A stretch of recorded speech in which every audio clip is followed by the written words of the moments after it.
Adam lives in near total darkness in a crumbling house in Detroit, a city that feels abandoned and exhausted, much like him. He is a vampire who has been alive for centuries, though the exact number no longer matters to him. Time has become a heavy burden. He spends his nights surrounded by vintage guitars, analog recording equipment, old books, and wires that snake across the floors like veins. Music is the one thing that still gives him focus.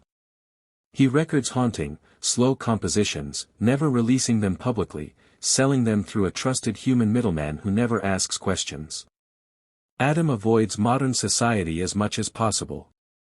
He calls humans zombies, not out of cruelty, but from deep disappointment in how careless they have become with art, knowledge, and the planet itself. Adam's existence is carefully controlled. He does not hunt. Instead, he buys clean, uncontaminated blood from a discreet hospital doctor, Dr. Watson, who admires Adam's intellect and believes him to be an eccentric genius. Adam is paranoid about everything. He fears disease, surveillance, and human ignorance. The modern world feels poisonous to him. His depression runs deep. He sleeps during the day in a coffin-like bed, wrapped in silence, waking at sunset with the same tired look in his eyes. Far away in Tangier, Eve senses Adam's despair. Eve is also a vampire, and she has been Adam's wife, lover, and companion for centuries, though they often live apart. Where Adam is withdrawn and bitter, Eve is curious, warm, and deeply connected to the world's beauty. She lives among books stacked to the ceiling, speaks multiple languages fluently, and moves through time with grace rather than resentment. Eve still loves humanity, or at least the parts of it worth saving. She has felt Adam's sadness before, but this time it feels heavier, more dangerous. Adam and Eve communicate through late-night phone calls, their conversations filled with shared memories, literary references, and subtle concern. Adam and Eve arrive in Tangier as the first light of dawn brushes over the horizon, casting a soft gold across the rooftops and narrow streets. Tangier is alive in a way Detroit never was, chaotic, vibrant, and full of human energy. But to Adam, this energy feels dangerous, a constant threat to his carefully maintained order. Eve, on the other hand, breathes it in like oxygen, finding beauty in the chaos, in the mingling scents of spices, the cries of merchants, and the echoing call to prayer from distant minarets. She moves with effortless grace through the streets, while Adam follows hesitantly, his senses overwhelmed by human life. They reach Eve's home, an old, weathered building perched on a hill overlooking the Atlantic. Its walls are lined with bookshelves crammed with literature, science journals, and old manuscripts in multiple languages. Music is everywhere, vinyl records stacked in corners, instruments leaning against walls, and recording equipment scattered about. The house feels alive, curated, and protected from time, much like Eve herself. Adam immediately feels the contrast. Detroit had been decaying, this place pulses with energy, and it unsettles him. Over the next few nights, Adam tries to settle into Tangier. He occupies a dim room with a view of the ocean, trying to record music again, but the rhythm is off. His despair lingers, and Eve notices. She knows Adam needs more than a change of scenery, he needs a reconnection to life, to what makes them immortal yet still human in thought and feeling.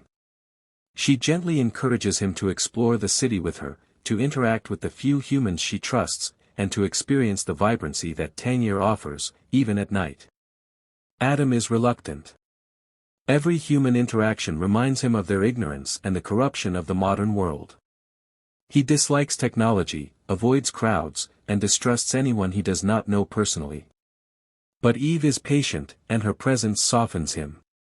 Together, they walk along the docks one day.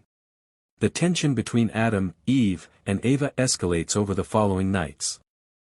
Ava's reckless energy begins to clash not only with Adam's caution but also with the rhythm of Tangier itself. She flirts with humans openly, teasing them, and draws Adam's gaze in ways he cannot ignore, reminding him of his own vulnerabilities and suppressed anger. Eve is frustrated but patient, trying to mediate between her two companions. She understands that Ava's behavior is not malicious but instinctive, a reflection of a younger, wilder part of their kind that Adam has long tried to suppress.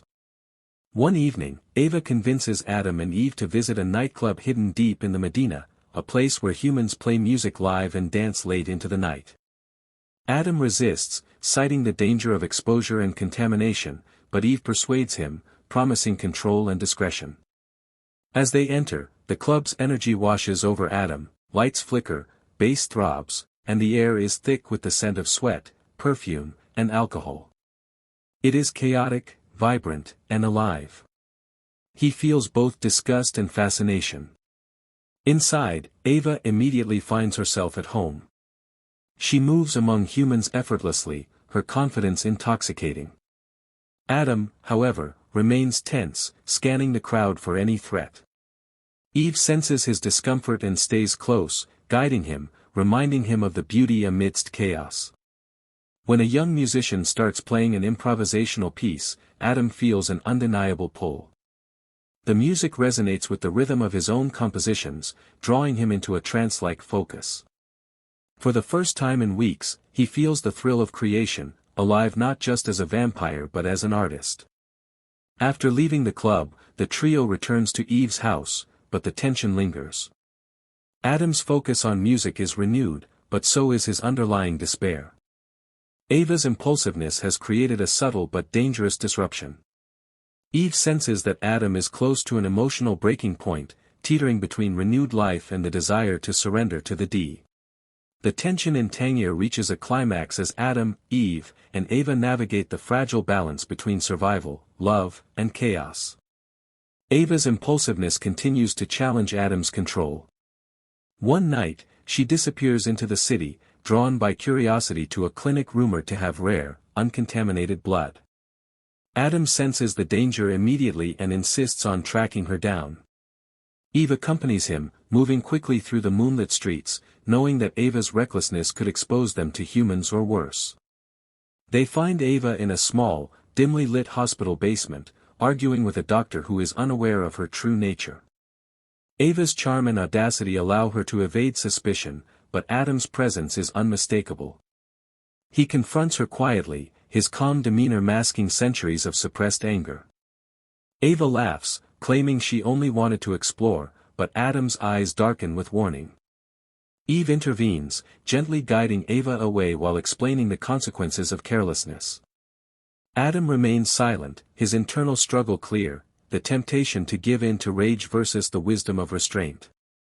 Back at Eve's house, the three of them regroup.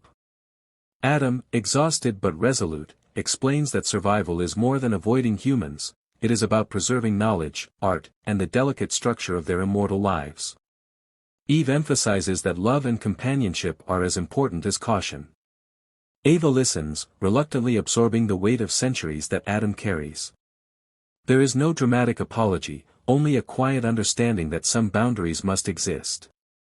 In the days that follow, Adam begins to reclaim his sense of purpose fully.